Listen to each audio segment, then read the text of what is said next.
அவளுக்கு ப்ராமிஸ் பண்ணிருந்தேன். உனக்கு 20 வயசு ஆகும்போது நான் கண்டிப்பா தேடி வருவேன், உன்னை கல்யாணம் பண்ணிப்பேன். என்னால சத்தியத்தை காப்பாற்ற முடியல. இன்னைக்கு உங்களால தான் என் உயிர் தப்பிச்சது.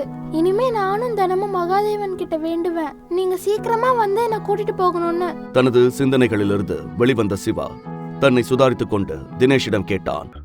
12 இயர்ஸ்க்கு முன்னாடி உன்னை கல்யாணம் பண்ணிக்கிறதா சொல்லிட்டு போனா அதே மேஜர் தான் பேசுறேன். டு யூ ரிமெம்பர் மீ என்று கேட்க, அதை கேட்டு அவள் அதிர்ச்சியில் உறைந்து விட்டார். இப்படி ஒரு விஷயம் நடக்கும் என அவள் துளியும் நினைக்கவில்லை. சிறிது நேரம் என்ன பேசுவதென்றே தெரியாமல் அவள் மௌனமாக இருந்தார். ஒரு சில மாதங்களுக்கு முன் இந்த போன் கால் வந்திருந்தால் அவளை விட சந்தோஷமான பெண் வேறு யாருமே இருக்க முடியாது. ஆனால் இப்போது அவளால் அந்த குரலை கேட்டு சந்தோஷப்பட முடியவில்லை. அவள் மனதில் முழுக்க முழுக்க சிவாதான் இருந்தார். Hello Avanthi, Avanthi, are you there என்று 2-3 முறை கேட்ட பிறகு அவள் திக்கித் திணறி, மேஜர், நீங்களா என்று கேட்டார். நானே தான் அவந்திகா, நான் உன்னை பார்க்க தான் வந்துட்டு இருக்கேன் என்று சொல்ல, அவந்திகாவின் மனதில் ஒரு விதமான பரிதவிப்பு வந்துவிட்டது. அவளுடைய இன்ஸ்டிங்க்ட் ஏதோ தவறாக இருப்பதாக அவளை எச்சரித்துக் கொண்டே இருந்தது. அவள் பதில் பேசுவதற்குள் அந்த கால் கட்டாகிவிட்டது. ஆனாலும் அவந்திகா அந்த போனை அப்படியே கையில் பிடித்துக் கொண்டே இருந்தார். அவளுடைய இதயம் வேகமாக துடிக்க ஆரம்பித்தது. அவள் மனதில் எத்தனையோ கேள்விகள் அலைப்பாய்ந்தது. அந்த நேரம் பார்த்து சிவாவும் அங்கே இருக்கவில்லை. மேஜர் எப்போது வருவார், தன்னை திருமணம் செய்து கொள்வார் என்று ஆவலோடு காத்திருந்த நேரங்களில் அவன் வரவில்லை. இப்போது அவன் வரவே கூடாது என்று நினைத்துக் கொண்டிருந்த போது அவன் வருகிறேன் என்று சொல்வதை கேட்டு அவளால் இயல்பாக இருக்க முடியவில்லை. அவள் அமைதியாக ஜன்னலுக்கு அருகில் வந்து நின்றாள். அவள் மனம் கலங்கியிருந்தது. உடனே சிவாவுக்கு கால் செய்து இதை பற்றி பேச வேண்டும் என்று நினைத்தார். ஏனென்றால் சிவாவால் மட்டும்தான் அவளை தெளிவுபடுத்த முடியும் என்று அவள் நம்பினார். நான் இப்பவே சிவாவுக்கு கால் பண்ணி மேஜர் வர விஷயத்த சொல்றேன். சிவாவுக்கு என்ன ரொம்ப பிடிக்கும், அது எனக்கு நல்லா தெரியும். ஆனா நான் மேஜரை பத்தி சொன்னதுனால அவன் மனசுல இருக்கிறத மறைக்கிறான். இப்போ மேஜர் திரும்பி வரான்னு சொன்னா நிச்சயமா அவன் எவ்வளவு எமர்ஜென்சியா இருந்தாலும் எனக்காக திரும்பி வந்துடுவான் என்று நினைத்தவள் உடனடியாக சிவாவின் நம்பருக்கு டயல் செய்தார். ஆனால் துரதிர்ஷ்டவசமாக அவனுடைய செல்போன் கவரேஜ் ஏரியாவில் இருக்கவில்லை. அதை கேட்டு அவந்திகா மிகவும் டென்ஷன் ஆகிவிட்டார். அவளால் நிம்மதியாக இருக்க முடியவில்லை. அங்கும் இங்குமாக அலைந்தார். அவள் மீண்டும் மீண்டும் அவனுக்கு ட்ரை பண்ணி கொண்டே இருந்தார். ஆனால் எத்தனை முறை டயல் செய்தாலும் ஒரே பதில்தான். நேரம் போய்கொண்டே இருந்தது. அவளுக்கு விடிந்தது கூட தெரியவில்லை. எந்த நேரத்தில் வேண்டுமானாலும் மேஜர் வந்து விடுவான் என்ற டென்ஷன் மட்டும்தான் இருந்தது. அவள் மனதில் அமைதி இல்லை. அவளுக்கு மனது சரியில்லை என்றால் அவள் அம்மாவோடு ஒரு கோவிலுக்கு போவது வழக்கம். அங்கு சென்றாலாவது அவளுடைய மனம் அமைதியடையும் என்று நம்பினார். அந்த கோவிலுக்கு சென்றால் அவளுடைய அம்மா அவளோடு இருப்பது போல் உணர்வாள். அவள் கோவிலுக்கு சென்று திரும்பி வரும்போது சிறிது தூரம் நடந்து சென்று கொண்டிருந்தாள். அப்போது ஒரு தெருவுக்குள் நடந்தபோது அங்கே ஆள் நடமாட்டமே இருக்கவில்லை. அவள் சிவாவை பற்றிய சிந்தனையில் மூழ்கியிருந்தாள். அப்போது திடீரென 2 ரவுடிகள் அவளுக்கு எதிரில் வந்து நின்றார்கள். பார்ப்பதற்கே கொடூரமாக தெரிந்தார்கள். அவர்களுடைய பார்வை வித்தியாசமாக இருந்தது. அவந்திகாவை அணு அணுவாக ரசித்தார்கள். அவந்திகாவுக்கு அவர்களை பார்த்தால் அருவருப்பாக இருந்தது. அதில் ஒருவன், டே மச்சி, இவ பக்கத்துல இருந்தா சரக்கே தேவையில்ல போலயே, சும்மா பார்த்தாலே கிக்கி ஏறுதே, இன்னைக்கு நமக்கு செம லாட்டரி அடிச்சிருக்கு என்று சொல்ல இருவரும் அவளை பார்த்து கேலியாக சிரித்தார்கள். அவந்திகாவுக்கு கோபம் வந்துவிட்டது. அவர்களை கடந்து செல்ல நினைத்தார். ஆனால் இருவரும் வழியை மறித்தபடி நின்று கொண்டு அவள் பாதையை தடுத்தார்கள். அந்த தெருவில் வீடுகள் எதுவும் இல்லை. சத்தம் போட்டாலும் யாரும் வரமாட்டார்கள். எப்படி அவர்களிடமிருந்து தப்பிக்கலாம் என்று யோசித்துக் கொண்டிருக்க அவந்திகா அவன் கையை தட்டிவிட்டு கன்னத்தில் பலாரென ஒரு அறை விட்டார். அவன் கோபத்தோடு கன்னத்தில் கை வைத்தபடி அவந்திகாவை நிமிர்ந்து பார்த்தான். கோபத்தோடு அவள் மீது பாய அவந்திகா அவனை தள்ளிவிட்டு விட்டு திரும்பி ஓட ஆரம்பித்தாள். ஆனால் அவளுக்கு பின்னால் 2 ரவுடிகள் வந்து நின்றார்கள். அவளுடைய வழியை மறைத்து விட்டார்கள். அவந்திகா பின்னால் திரும்பி பார்த்தாள். அவர்கள் அவந்திகாவை பார்த்து வில்லத்தனமாக சிரித்தார்கள். அதில் தடியாக இருந்த ஒருவன் தலையை அலட்சியமாக ஆட்டியபடி நடந்து கொண்டே, உன்னால என்கிட்ட இருந்து தப்பிக்கவே முடியாது குழந்தை, வீணா பிடிவாதம் பிடிக்காத, வா என்று சொல்லிக்கொண்டே அவளை நெருங்கினார். அவந்திகாவுக்கு என்ன செய்வதென்றே தெரியவில்லை. 4 பேர் இருந்ததால் அவளால் ஒரு கட்டத்திற்கு மேல் அவர்களை சமாளிக்க முடியவில்லை. 4 பேரும் அவளை வலுக்கட்டாயமாக ஒரு சுவற்றுக்கு பின்னால் இழுத்து சென்றார்கள்.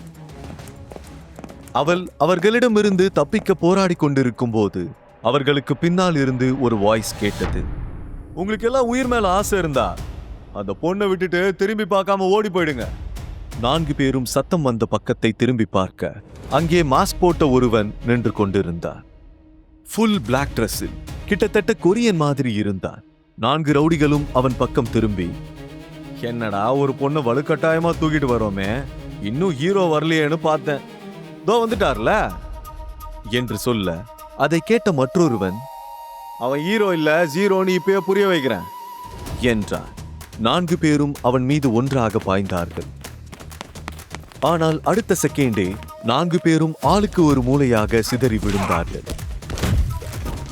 கோபத்தில் 4 பேரும் மீண்டும் எழுந்து நின்று அவனை தாக்க ஓடி வந்தார்கள். முதலில் வந்தவனுடைய கையை பிடித்து அதை முறுக்கிக் கொண்டே அடுத்து வந்தவனை வயிற்றில் எட்டி உதைத்தான். பிறகு கையில் பிடித்திருந்தவனை ஓங்கி ஒரு குத்துவிட அதற்குள் 3ஆவதாக ஒருவன் அவனை நெருங்கி வந்தான்.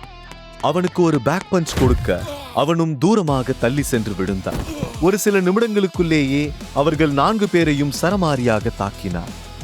அதற்கு மேல் அவனை தாக்க முடியாது என்று நினைத்த ரவுடிகள் அவளை அப்படியே விட்டுவிட்டு ஓடிவிட்டார்கள்.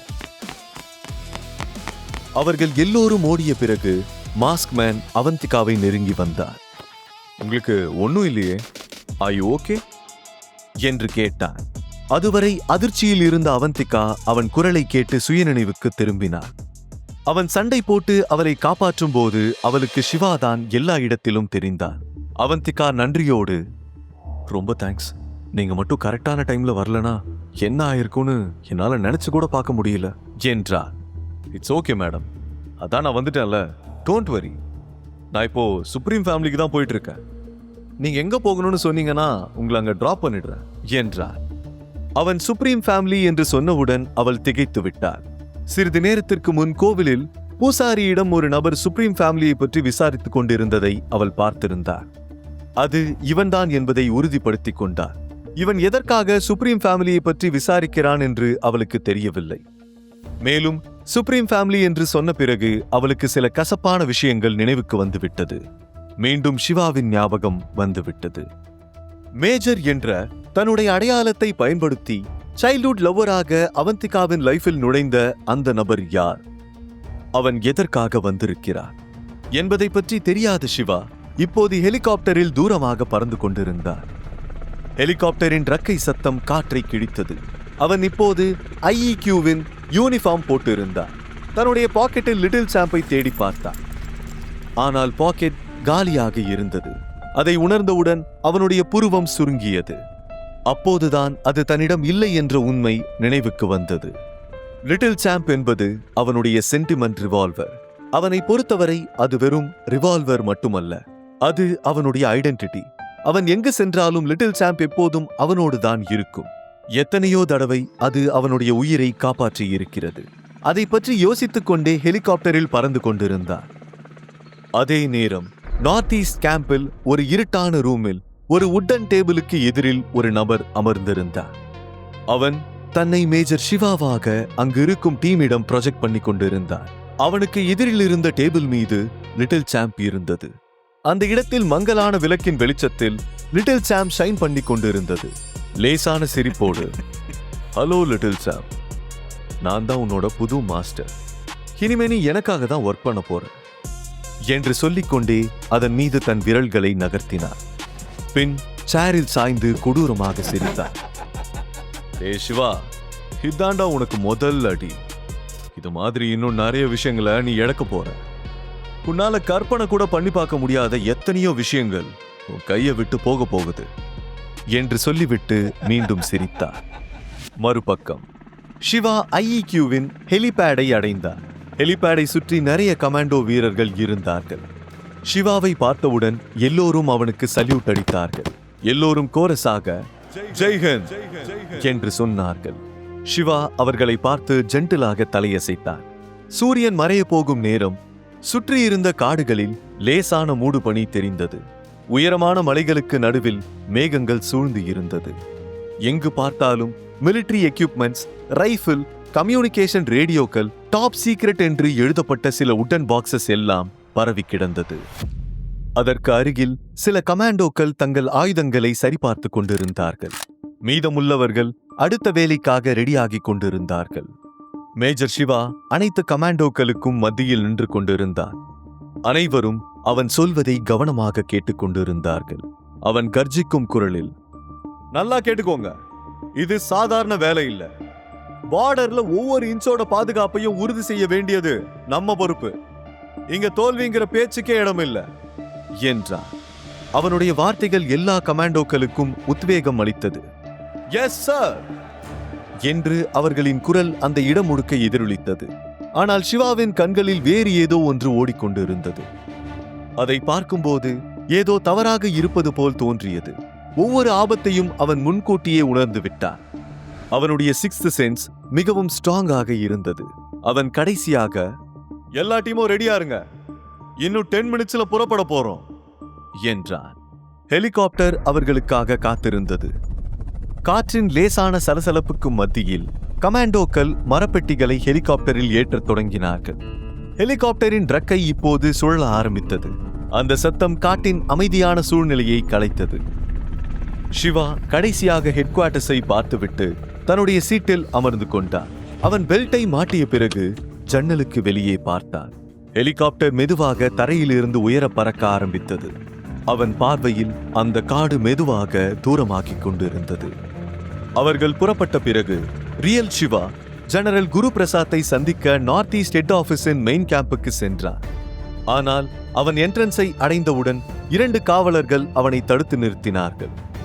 ஏன் என்று கேட்க அவர்கள் சிவாவிடம் ஐடி கார்டை காட்ட சொல்லி கேட்டார்கள். சிவாவின் முகம் எப்படி இருக்கும் என்று பலருக்கும் தெரியாது. அதனால் புதிதாக சேர்ந்தவர்களுக்கு சிவாவை அடையாளம் தெரியவில்லை. அவன் தன்னுடைய ஐடியை காட்டி, ஜெனரல் குரு பிரசாத்தை பார்க்கணும் என்றான். செக்யூரிட்டி ஐடி கார்டை கவனமாக பார்த்துவிட்டு முகத்தை சுளித்தபடி, இது ரொம்ப ஓல்ட், இதுல அப்டேட் டீடைல்ஸ் எதுவுமே இல்ல, உன்னை உள்ள விட முடியாது என்றான்.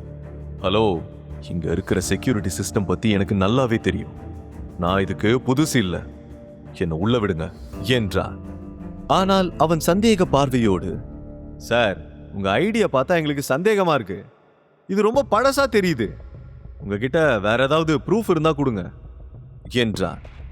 சிவா டென்ஷனாக, நான் இங்க என் ஐடென்டிட்டியை ப்ரூவ் பண்ண வரல, ஜெனரலை சந்திக்கணும், it's very urgent, let me get in என்று சொல்ல அதை கேட்ட மற்றொருவர், சார் ப்ராப்பர் ஐடி இல்லாம எங்களால் உங்களை உள்ள விட முடியாது, இதுதான் ரூல்ஸ் என்று மீண்டும் கூறினார். சிவா தனது செல்போனை எடுத்து, சரி நான் ஜெனரலுக்கு கால் பண்ணி பேசுறேன், அவரே நான் யாருன்னு உங்ககிட்ட சொல்லுவார் என்று சொல்லிக்கொண்டே கால் செய்வதற்குள் அங்கே திடீரென துப்பாக்கி வெடிக்கும் சத்தம் கேட்டது. அதைத் தொடர்ந்து அந்த பகுதி முழுக்க ஃபயரிங் சவுண்ட் எதிரொலித்தது. 2 காவலர்களும் சுடப்பட்டு தரையில் விழுந்து கிடந்தார்கள். சிவா உடனே நிலைமையை புரிந்து கொண்டார். அருகில் கிடந்த ஒரு பழைய ட்ரக்கின் பின்னால் ஒளிந்து கொண்டார். வாட்ஸ் திஸ், இங்க என்ன நடக்குது என்று யோசித்தபடி சுற்றும் முற்றும் பார்த்தார். சில அடையாளம் தெரியாத அட்டாக்கர்ஸ் அந்த இடத்தை நோக்கி வந்து கொண்டிருப்பதை பார்த்தார். நான் ஜெனரலை சீக்கிரமா போய் பார்க்கணும் என்று நினைத்தார். அவன் தனது செல்போனில் இருந்து ஜெனரல் குரு பிரசாத்துக்கு கால் செய்ய முயன்றார். ஆனால் நெட்வொர்க் இல்லை.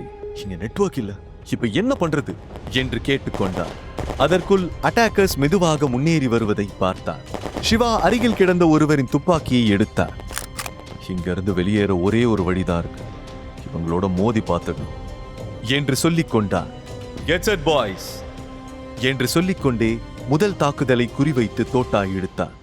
உடனே மற்ற அட்டாக்கர்ஸ் தங்கள் கவனத்தை சிவா பக்கம் திருப்பி அவனை தொடர்ந்து ஷூட் பண்ணினார்கள். சிவா சுற்றி பார்த்தார். அவன் ஒரு சிறிய பாதையை கண்டார். அந்த பாதை வழியாக அவன் முகாமுக்குள் நுழைந்தார். அந்த பாதையில் மெதுவாக முன்னேறினார். உள்ளே இருந்த காட்சி இன்னும் பயங்கரமாக இருந்தது. எங்கு பார்த்தாலும் குழப்பம் நிலவியது.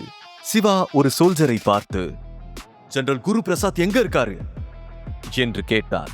அவன் பயந்த குரலில், ஜெனரல் சார் கண்ட்ரோல் ரூம்ல இருக்காரு, ஆனா அங்க போறது ரொம்ப கஷ்டம், எங்க பார்த்தாலும் அட்டாக்கர்ஸ் நுழைஞ்சிட்டாங்க என்றார். நாங்க போயே ஆகணும், இது ரொம்ப இம்பார்ட்டன்ட். நீ என் கூட வரியா என்று கேட்க இருவரும் கண்ட்ரோல் ரூமை நோக்கி செல்ல ஆரம்பித்தார்கள். முழு கதையையும் கேட்டு மகிழ பாக்கெட் FM ஆப்பை டவுன்லோட் செய்யுங்கள்.